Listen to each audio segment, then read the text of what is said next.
Bonjour, nous sommes samedi et aujourd'hui c'est le jour de la boîte à outils et nous allons apprendre à faire 2 crèmes. Pourquoi pas? Pourquoi se contenter d'une?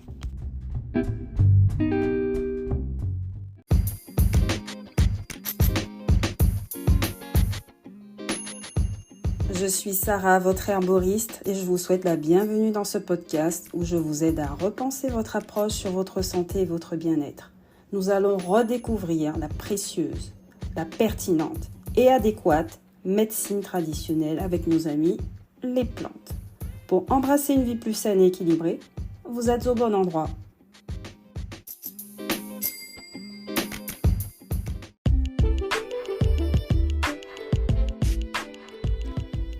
On va faire comme si vous ne savez pas ce qu'est une crème et je vais vous répondre ce que c'est. Une crème, c'est le résultat d'une émulsion d'un corps gras et d'un corps aqueux. Donc je vais vous présenter 2 recettes que vous allez considérer comme des recettes de base auxquelles vous allez ajouter d'autres ingrédients pour obtenir des propriétés que vous recherchez pour vous. Le but, c'est de personnaliser les recettes que je vous donne parce que vous avez appris à connaître votre corps, à vous observer et à savoir ce dont vous avez besoin. Donc le premier exemple que je vais vous donner, ça va être une recette, disons, anti-âge. Donc il vous faudra 250 ml de corps gras. Ça peut être de l'huile et du beurre. Ici, comme on veut que ce soit anti-âge, on va favoriser les plantes et les huiles qui sont anti-âge. Si vous avez fait vous-même votre macérat huileux, tant mieux. Sinon, il y a des huiles toutes faites. De l'avocat, ou de la framboise, ou de l'huile de tamanou, qu'on appelle aussi en low cost calophylle, inophile. Et en moins dispendieux, vous avez l'huile de chanvre ou de l'huile d'olive. L'avocat, je l'ai choisi parce qu'il a plusieurs vertus. Il répare la peau, il assouplit, il régénère, il nourrit, il calme les conforts, il est anti-vergeture et il protège la peau. Ensuite, vous avez besoin de 250 ml de corps aqueux. Ça peut être de l'eau florale, un hydrolat, du gel d'aloe vera ou alors une infusion de plantes. Est-ce que je dois préciser que vous pouviez mélanger les huiles que je vous ai citées? Vous pouvez mettre un peu de chaque du moment que vous ne dépassez pas 250 ml. Le corps aqueux ou l'infusion, vous pouvez choisir des plantes telles que la mélisse qui est anti-âge, la lavande qui est plutôt cicatrisante et antiseptique, le pissenlit qui est tonifiant, l'ortie qui assouplit la peau, et vous avez la camomille, le calendula, le thé vert, l'onagre qui est très bien aussi pour les parties intimes, et la bourrache ou bien sûr l'aloe vera. L'aloe vera arrive à garder son humidité, c'est une plante puissante. Elle arrive à garder son eau et elle pousse dans des milieux vraiment inconfortables. Donc imaginez si elle a toute l'eau qu'il lui faut. Voilà, ça c'est les deux. Vous avez le corps gras et le corps aqueux. Ensuite, il vous faut 30 ml de cire d'abeille ou de cire émulsifiante. Ça correspond à environ 2 cuillères à soupe, 2 belles grosses cuillères à soupe de cire émulsifiante. Ensuite, vous pouvez prendre pour le parfum et pour les vertus 2,5 ml d'huile essentielle de lavande et 2,5 ml de vitamine E pour la conservation de votre crème.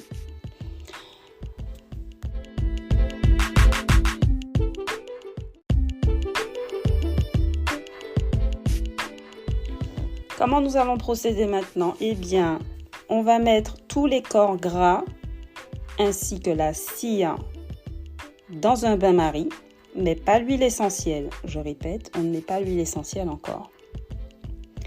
Vous allez mettre à chauffer en bain-marie jusqu'à ce que tout est fondu. Si vous avez utilisé du beurre, il faut qu'il ait fondu. Si vous avez utilisé autre chose de dur, il faut que ça ait fondu, tout comme la cire. Et attention à ne pas dépasser 45 degrés. Vous allez chauffer aussi très doucement la partie aqueuse. C'est dommage, mais c'est comme ça. Si vous avez une cire, comment ça s'appelle ? Une cire émulsifiant. Un émulsifiant à froid, c'est parfait, c'est très bien. Mais là, pour l'instant, on fait comme si on n'a pas. Donc, vous allez chauffer les deux séparément à la même température. Ensuite,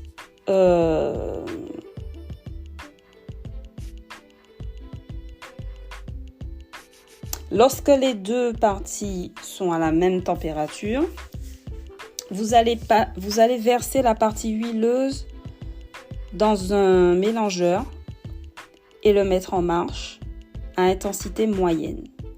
Ensuite, vous allez verser le corps aqueux en filet très graduellement dans le mélangeur. Si vous n'avez pas de mélangeur, c'est pas grave. Vous mettez dans un bol, vous versez l'huile dans le bol et puis vous commencez à battre. Si vous n'avez pas de fouet électrique, vous faites à la main, c'est pas grave. Dès que la crème est homogène, on a dit qu'on verse l'eau dans l'huile. Vous ajoutez l'huile essentielle et ensuite vous arrêtez de mélanger afin de ne pas surmélanger. Si c'est liquide, normalement il se solidifiera en refroidissant, ne vous inquiétez pas. Et vous versez tout de suite dans le contenant dans lequel il sera conservé pendant la durée de son utilisation. Et petite astuce, lorsque vous testez une recette, notez toujours les ingrédients avec précision. Comme ça va vous permettre de vous ajuster plus facilement la prochaine fois.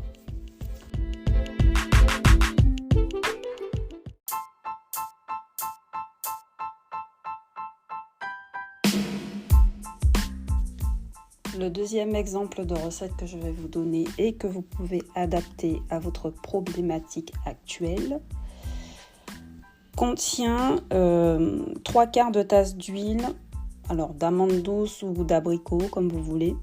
Ça correspond à peu près à 175 ml. 1/3 de tasse de beurre de karité, ça correspond à 75 ml. Comme émulsifiant, 1 cuillère à soupe de lanoline, qui est une cire animale, mais qu'on appelle cire de laine. Mais il en existe des végétales et on l'utilise principalement pour l'eczéma, les brûlures superficielles, les psoriasis et les végétales plutôt pour les gerçures des tétons quand la maman allaite. Donc 1 cuillère à soupe de lanoline et 15 g de cire d'abeille râpée. Ensuite, pour le groupe aqueux, vous allez prendre 2/3 de tasse d'eau florale ou d'hydrolat, de rose, d'oranger, peu importe. Ça correspond à 150 ml. Et 1/3 de tasse de gel d'aloe. Donc ça fait 75 ml. Comme agent de conservation, 2,5 ml d'huile essentielle et 2,5 ml de vitamine E. Alors, pour savoir comment votre crème fonctionne, il est important que tous les ingrédients soient tièdes. Si votre mixeur ou votre bras plongeant ou votre batteur électrique ne peut pas aller assez à une grande vitesse, la crème ne pourra pas s'émulsionner. Ensuite, il faut que le contenant du mélangeur soit proportionnel à la quantité de crème qu'on fabrique. Si vous faites dans un blender, si vous essayez de faire 100 ml de crème dans un blender de 2 litres, ça risque de ne pas fonctionner. Pour les petites quantités de crème, on peut utiliser un mousseur à lait ou le bras mélangeur. Si après avoir suivi toutes les étapes, la crème ne veut toujours pas prendre, vous pouvez ajouter une demi-cuillère à thé de glycérine dans votre préparation en marche. Et si la magie opère, la crème va s'émulsionner. Il est plus facile de réaliser une émulsion avec de la cire émulsifiante qu'avec de la cire végétale. Je vous conseille de vous exercer à réaliser une crème avec des ingrédients peu coûteux. Une crème à base d'huile d'olive et d'eau, c'est déjà assez intéressant. L'eau de roucou, pas de l'eau du robinet. Et cela va vous permettre de bien comprendre le processus d'émulsion avant de dépenser dans des produits encore plus intéressants, mais qui sont aussi plus dispendieux.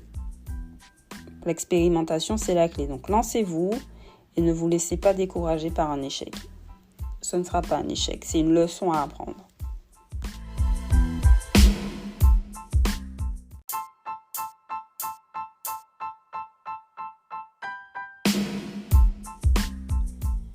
Votre crème va se conserver de 1 mois à 1 an. Ça dépend de votre façon de la traiter. Si vous mettez un doigt sale dedans, ça va s'abîmer plus vite.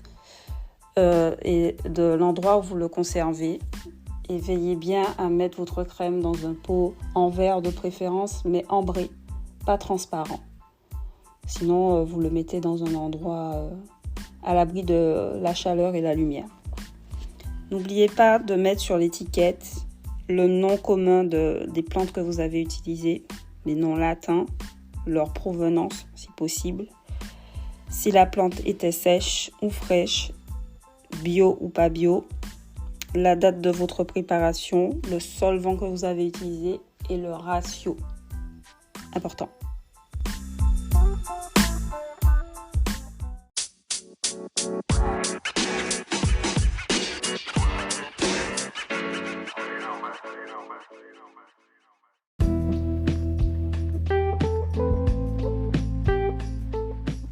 Si vous avez besoin d'un suivi personnalisé, prenez rendez-vous avec moi sur mon site internet www.afro-herbaliste.com. Si vous avez des doutes ou des questions sur le post du jour, laissez-moi un message vocal, j'y répondrai toujours.